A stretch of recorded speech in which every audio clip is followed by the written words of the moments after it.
Pengamat politik Roky Gerung kembali berkomentar mengenai konflik di Pulau Rempang. Roky Gerung turut menyoroti pendapat Bahlil Lahadalia yang menyebutkan bahwa terdapat campur tangan asing dalam kasus Rempang. Menurut Roky Gerung, hal itu tidak tepat, sebab menurutnya konflik agraria di Pulau Rempang tersebut merupakan imbas dari ambisi Presiden Jokowi untuk menjadikan infrastruktur sebagai legasi dirinya. Hal itu diungkapkan Roky Gerung dalam channel YouTube Roky Gerung Official pada Kamis 14 September 2023. Jadi ini orang-orang yang sama seperti para buzzer itu. Begitu ada hal yang otentik, protes massa itu segala macam, lalu bilang ini ada sponsornya, ini ada provokatornya. Nggak mungkin setiap keadaan itu dicarikan provokator. Jadi dianggap ini apa namanya, puak Melayu ini atau komunitas Melayu ini nggak punya kepentingan di situ. Itu satu-satunya kepentingan Melayu menginginkan hak-hak dasarnya dia itu dilindungi. Bahwa ada kepentingan asing, ya pasti kan ini soal hak asasi manusia. Wartawan asing pasti beredar di situ. Mereka yang pro lingkungan bukan cuma di Indonesia, bahkan yang paling kuat itu ada di Eropa tuh. Pasti mereka ada di situ tuh untuk memantau. Greenpeace pasti ada di situ.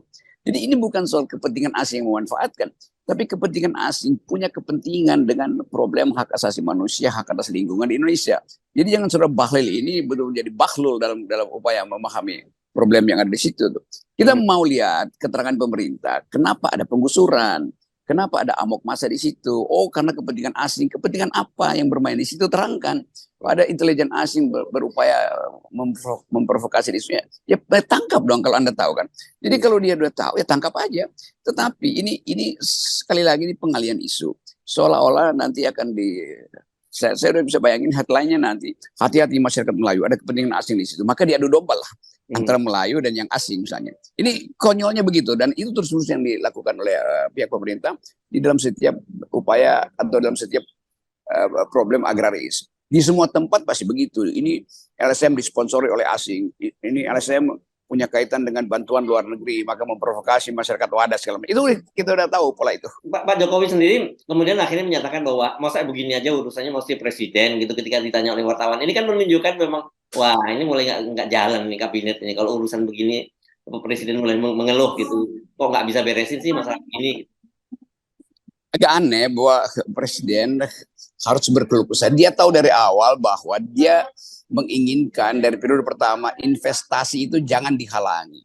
Jadi kalau kita lihat seluruh peristiwa ini kan disebabkan karena ambisi presiden untuk menjadikan infrastruktur sebagai legasi dia itu.